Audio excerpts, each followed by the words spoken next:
ვისაც ზნეობრივი და გონებრივი ძალღონე აქვს წინ გაუძღვეს საკუთარი ქვეყნის ცხოვრებას, განზედგას, იქნებ ჩვენი ცხოვრება ბევრ სიამოვნებას და ხელშეწყობას არ უქადდეს, მაგრამ ქვეყნის სამსახური ყველგან მსხვერპლია და არასეირი.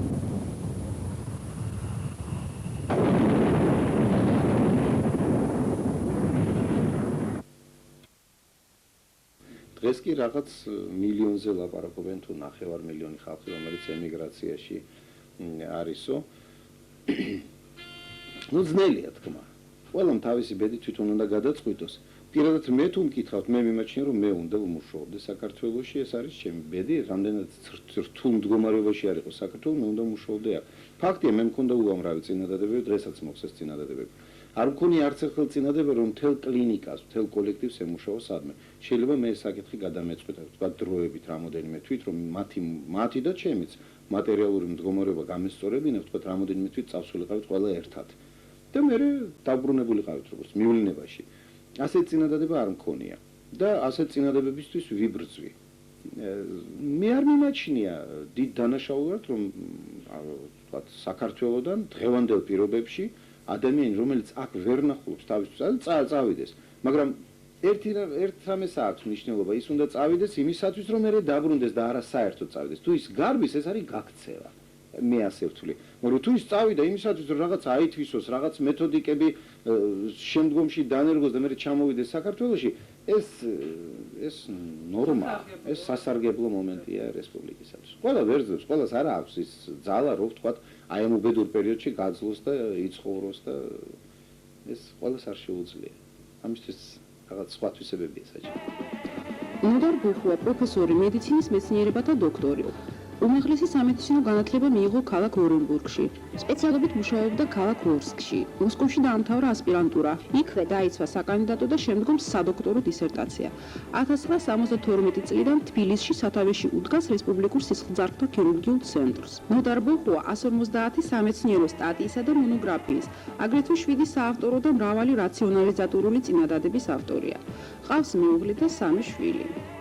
შთამომავლობით ექიმი ბაბუაჩემი სოხუმში მოღვაწეობდა, პროფესორი, დოქტორი, მეანგინეკოლოგი, წამყვანი მეანგინეკოლოგი, მან დააარსა აფხაზეთში მეანგინეკოლოგია და ყველა დღევანდელი მისი მეანგინეკოლოგიაში მომუშავე თანამშრომლები მისი მოწაფეები არიან.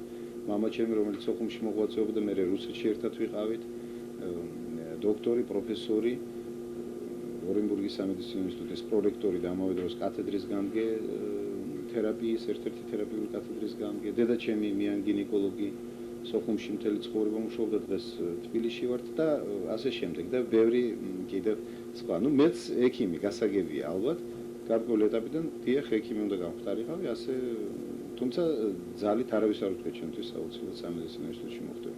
რა არის მთავარი რომ გახდე ექიმი, რა არის მთავარი, ვისა აქვს ამის უფლება? ნუ პირველ რიგში იმ ადამიანს, ვისაც სიყვარული ესმის და სიყვარული საერთოდ როგორც აი ესეთი ფართო გაგების. მარტო იმ ადამიანს აქვს უფლება იყოს ექიმი. მე სხვა თვისებები დანარჩენი ეს უკვე ნაკლებად ხარისხოვანი. მთავარია სიყვარული. თუ მოდის სიყვარული ადამიანის მიმართ, საერთოდ სიყვარული ბუნების მიმართ, ცხოვრების მიმართ, მაშინ ყველაფერი დანარჩენი ჯდება აი ამ სტრუქტურაში, რასაც ქვია შრომის უნარიანობა. ეს ყველაფერი უკვე მეორადია, მაინც წამყვანი არის სიყვარული. ალბათ ასე. და ნიჭი აი ხა რა ხდება, პრინციპში ალბათ ყველა სპეციალურად რაღაც ნიჭი ჭირდება, მაგრამ არ ვიცი ხა თქვენთან. კი, ნიჭი უდაოდ ალბათ ჭირდება, რა თქმა უნდა, ამას ლაპარაკი, ნიჭი ჭირდება. აქედან გამომდინარე შეიძლება იყოს ექიმი მაღალი პროფესიონალი ან ნაკლებად პროფესიონალი, მაგრამ ამას თუ სტრუქტურა სამედიცინო სამსახურისა ნორმალურად არის აწყობილი, მე არ შემიძლია თქვა, რომ ჩვენთან არის ნორმალურად აწყობილი, მაგრამ როგორც არის ეს ამერიკაში, ევროპაში, ნიჭს დიდი მნიშვნელობა აქ არ აქვს. შეიძლება იყოს მაღალი პროფესიონალი, არანიჭიერი ვთქვათ ადამიანი. საერთოდ მან აითვისოს რაღაც გარკვეული მეთოდიკა და ისე კარგად აკეთოს ეს, რომ ვთქვათ დაეხმაროს ავანტყოს. ნიჭი ცოტა სხვა სხვა მიმართულებით იქნება, თუ ისევ შეიძლება სამედიცინო მიმართულებით, მაგრამ რაღაც ახალი მოიგონოს, რაღაც ახალი გააკეთოს, რაღაც ახალი დანერგოს. ამისთვის არის ნიჭი საჭირო, მაგრამ თუ ცნობილი მეთოდიკა აითვისა კარგად და სიყვარულით გულით ამას იყენებს ავადმყოფისთვის დასახმარებლად, მაშინ ეს მეორედ ხარისხოვანია.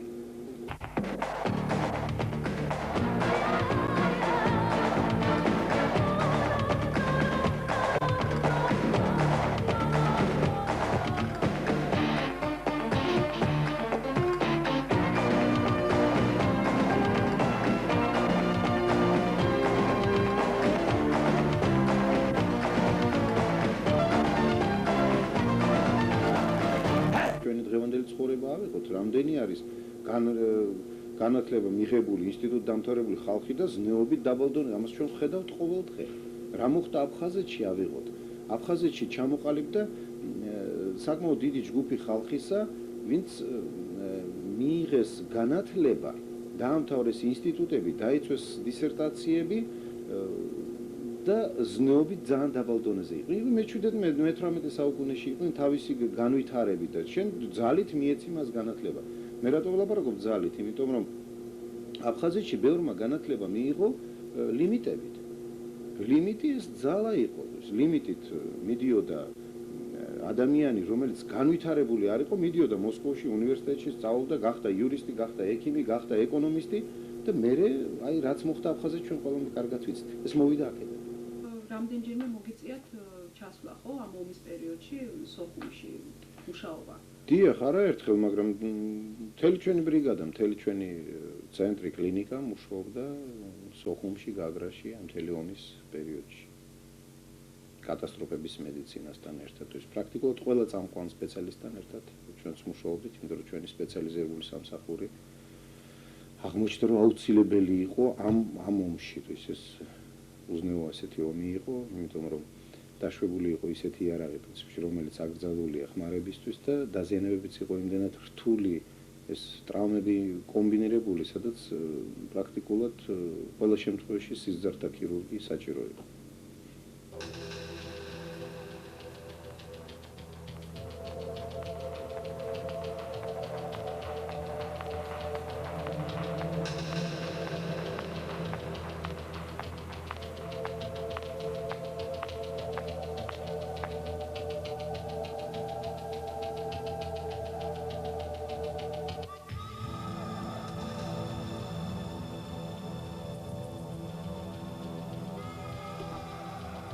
სხვაზეთ მინდობა ქვიშაზე დაშენებული შენობა ყოფილა. წამოუვლის ხოლმე ნიაღვარი შემთხვევისა და იმ იმედს, იმ მინდობას აღვის ხოლმე დედამიწის ზურგიდან და სხვაზეთ დანდობილს ერთს უდაბურ ტინზეთ გარიყავს, შენს თავს შენვე მოუარეო. ეს კანონი ისტორიული კანონია, იქნებ ზოგიერთისათვის ფრიად მიუღებელი, მაგრამ აუცილებელი კი. მიზეზი ის არის, რომ დროთა ბრუნვამ სხვის მაყურებლად გაგხვა და სხვაზეთ იმედს შეგვაჩვია და ამაებმა სრულიად წარწმიდეს ჩვენი თვითმოქმედების ძალყონე. გვეყო ბატონებო, გვეყო ჩვენის აწყოსი და მომავლის ბედის სხვაზეთ მინდობა. ჩვენის გაჭირვებისა გულის ტკივილის და წადილის პატრონი ჩვენვე უნდა ვიყვნეთ. ძიმია ეს უღელი, მაგრამ მით უფრო სახელოვანია მისი ერთგულად გამწევი. სხვა გზა არ არის. ჩვენი ცხოვრების შარაგსა ჩვენვე უნდა გავიკაპოთ. ბედი და უბედობა ხელთ უნდა ვიგდოთ. ილია ჭავჭავაძე.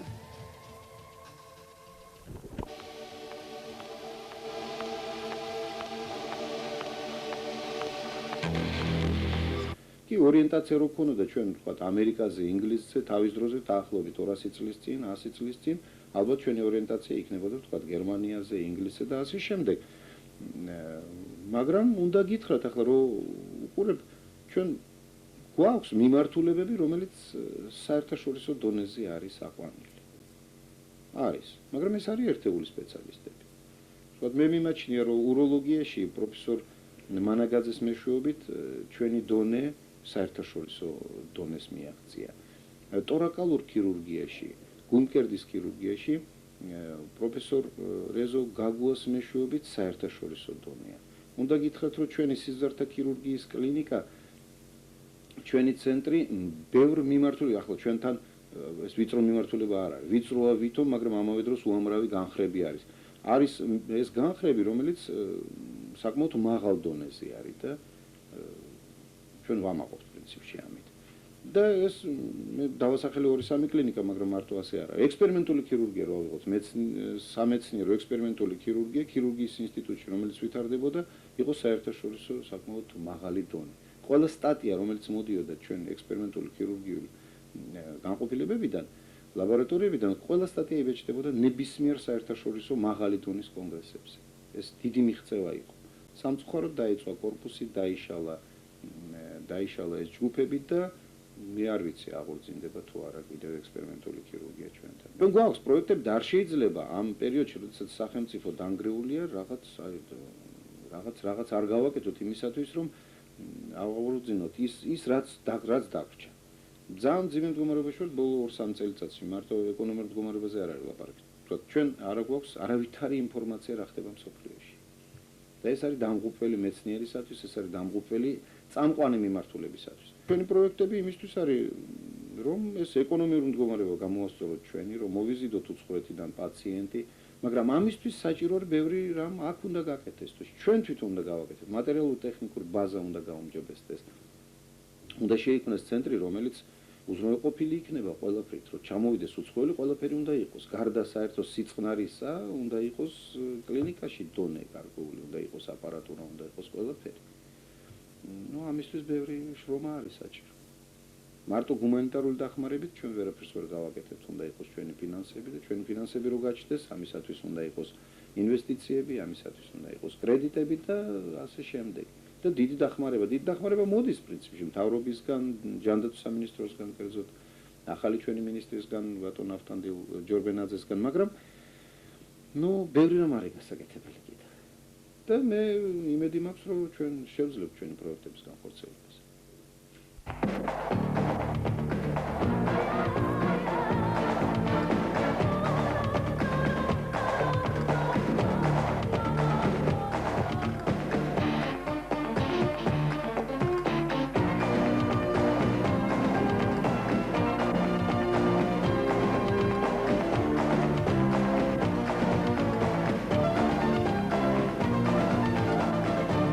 ძიმე მდგომარეობა საერთოდ რესპუბლიკაში ძალიან ძნელია დღეს ცენტრალიზებულად, როგორც იყო ყოფილ საბჭოთა კავშირში, ცენტრალიზებულად ფინანსირება მედიცინისა და სამედიცინო მომსახურებას. ეს არ არის და არასოდეს არ იქნება. ამიტომ ყველამ უნდა იფიქროს თავის თავზე. დაწესებულებამ სამედიცინომ უნდა იფიქროს, როგორ გამონახოს სახსრები, რომ თქვათ უზრუნველყოს გარკვეული პროცენტი მოსახლეობისა სამედიცინო დახმარებით.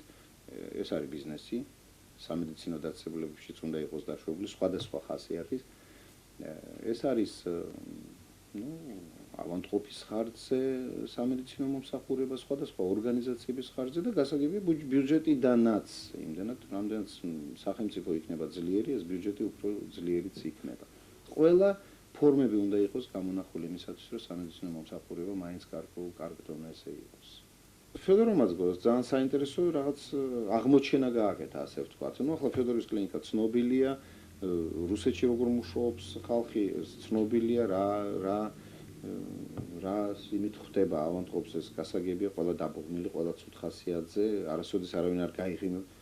და ფედოროვმა ნახა, რომ სანიტარიც იღიმება და არა დედის გინებით, არამედ ლამაზად კარგად ხდება ავანტყოფს და გააკვირვა და მაშინ თქვა, რომ თურმე ფულმა შეიძლება შეცვალოს ადამიანის კულტურაა ეს პრინციპში, ხო, რომ გაიღიმო, გამარჯობა უთხრა ნორმალურად ადამიანს, ეს კულტურა, ეს ბუნება, მაგრამ ეს ბუნებაში თუ ადამიანს არ აქვს, თურმე ფული ცვლის ამას. მისცა დიდი ხელფასი და გაიღიმა ეს კაცმა. შეეცვალა თურმე ბუნებაც. თუ რა შეიცვალა, არ ვიცი, მაგრამ ფაქტი ის გახდა ნორმალური ადამიანი. ასე რომ კანონები, ეკონომიური კანონები შეცვლის ადამიანს, უნდა შეცვალოს ადამიანი.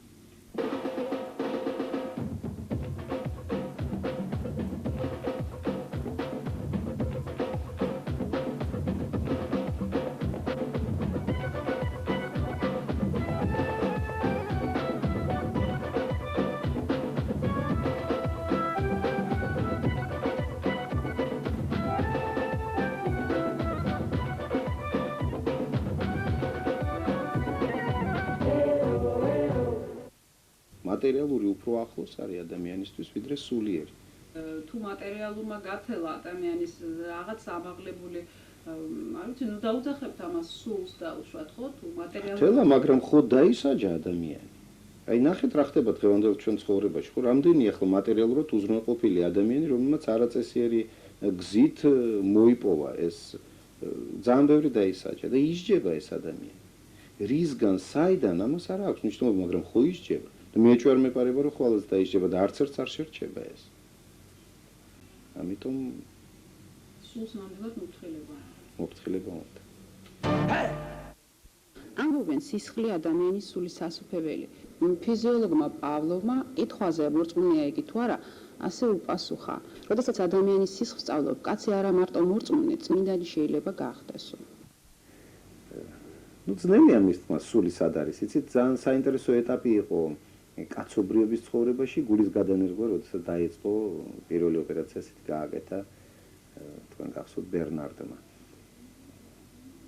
მაშინ დაიწყეს ამ თემაზე ლაპარაკი, იმიტომ რომ იმ დღემდე ყველა ასე ლაპარაკობდა, რომ სული ჩადებულია გულში, ასე რომ თუ გული სხვისი გულია, შეიძლება ის ადამიანიც იცვლება რაღაც სხვანაირად და ამაზე დაიწყო ესე პარაფიზიოლოგიური რაღაც კვლევა, პარაფსიქოლოგიური კვლევები დაიწყო და მაგრამ ის არ დადგინდა, რომ გულში არ არის, ასე რომ გულის გადანერგვით ადამიანი არ იცვლება, მისი სული არ იცვლება. ძნელია მის თქმა, რაში არის სისხლში არის სული ჩადებული თუ სხვა რამეში, მაგრამ მე მორწმუნე ვარ და მიმაჩნია, რომ კი ადამიანს აქვს ის სული, ცნობილია ეს უკვე კვლევები არსებობს ამაზე, მაგრამ ლაპარაკი მაინც ადრეა, იმიტომ რომ არამორწმუნე ხალხი მეტია და როდესაც მორწმუნე არამორწმუნეს ეუბნება, ვერ გააგებინებს მაინც. თვლით თუ არა თქვენს პროფესია შემოქმედება? არა, პროფესიას არა, შემოქმედებით არა, პროფესიას არის ხელობა. მაგრამ ისევე როგორც ნებისმიერ ხელობაში არსებობს შემოქმედებითი ნაწილი და არსებობს ჩვეულებრივი ხელობა, ეს ალბათ ასეა, ეს ადამიანზე არის დამოკიდებული. ნებისმიერ ხელობისგან შეიძლება რაღაც გაკეთოს არაჩვეულებრივი რაღაც ლამაზი რამ. ავიღოთ მხატვრები, ხო? არის ადამიანი, რომელიც მთელი ცხოვრების მანძილზე ხატავს, მაგრამ ეს არის კოპიები და არის შემოქმედი, რომელიც ნებისმიერ რასაც არ გააკეთებს, ეს არის რაღაც არაჩვეულებრივი რამ. აი ასევე ალბათ ქირურგიაში ჩვენთან არის შემოქმედით ნაწილები, მე ძალიან მიყვარს რაღაც ახალის გაკეთება, დანერგვა რაღაც ახალისთვის, ვამუშავებ, ფიქრობ, ექსპერიმენტებში ვამუშავებ, გვაქვს ჩვენ საკმაოდ ბევრი ოპერაციები, რომელიც სრულიად ახალია, მიღებული არის და ახალია. უკვე, მაგრამ არის ოპერაციები, რომელიც ბანალურად ყოველდღიურად კეთდება. თქვათ მე არ მიყვარს რაღაც ბანალურად, თქვათ აპენდიციტს ყოველდღე ვერ გავაკეთებთ. მაგრამ არის უამრავი ქირურგი, რომელიც მას აკეთებს ყოველდღე და კმაყოფილია და ბედნიერია ამით. იმას სხვა ინტერესები აქვს ამათ, ხო? ამყოფი შველა, მაგრამ შემოქმედება აქ არ არის, აქ არის ჩვეულებრივად ხელობა მუშაობს. გული რაღაცა არის, რა ვიცი, რა ხდება, ნუ? ну შეძვერით ახლა ყველა მე რა გავაკეთო ხო ხედავთ მოვდივარ საკერავ ну давайте тогда место мне ну помощь-то не в том заключается что вы делаете я тут перед керан ამით უნდა გამიწიოთ мо ამით ორგოხ ბაჩსა რომელსაც დავიწყეთ განაკვეთი როდის დავიწყეთ 20 და შენ გეკითხები იგი ხალხი ხარ კაცო როცა გეკითხები დღეს კონფერენციაზე ვერაფერი ვერ მიპასუხებ что черт тебя возьми вот так ой вот так раз а в моменте это преступление просто перетягиваться понимаешь крючки вылетают все вот все икит болоши а в моменте არ უნდა იყოს უკვე მოძრაობა ასისტენტი უნდა იყოს რომელსაც ესმის რა მინდა მე აი ამის დედადი აი ასე გთხოვ ხო არა გაიგე რომ მუშაობა მიჭირს არ შედის ინსტრუმენტი იქით ხო გესმის ეს ხალხო თუ არ გესმით რასაც ვაკეთებ თუ გესმით დამეხმარეთ не смог я сделать интертерриториально так как мне это хотелось сделать сейчас отпускай свои крючки отпускай крючки отпускай мне почку а давай сюда давай почку давай не дышите ни один человек можешь же когда хочешь да. А чего? Пойдем. Это Пойдем. ოდეათი თო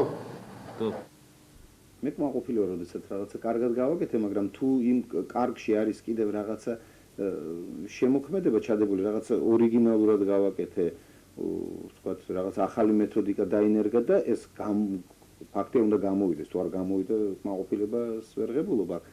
თუ ეს გამოგივიდა კარგად, კმაყოფილი ხარ.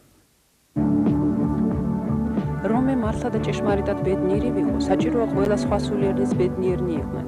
ყოველი კაცი ბედნიერებისათვის იღწვის, მაგრამ თავისი საკუთარი ბედნიერება სხვის ბედნიერებასთან განუყოფლად ყოველ კაცს ვერ გაუერთებია. ამ გაერთებისათვის დიდი ხიდის გადებაა საჭირო და ამას დიდი ღონე უნდა სულისა და ყველა კაცს არ მოეკითხება.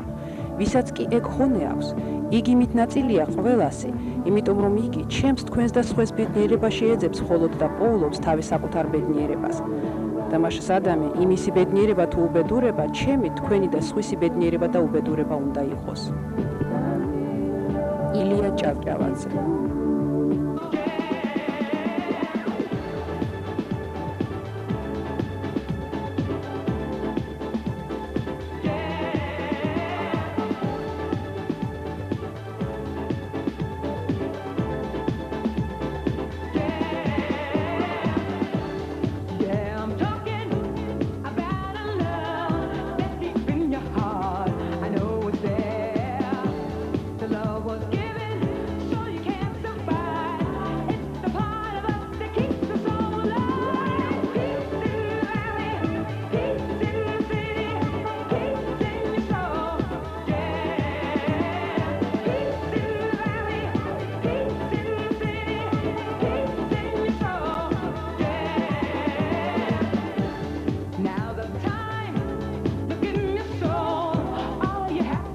The things that you were for.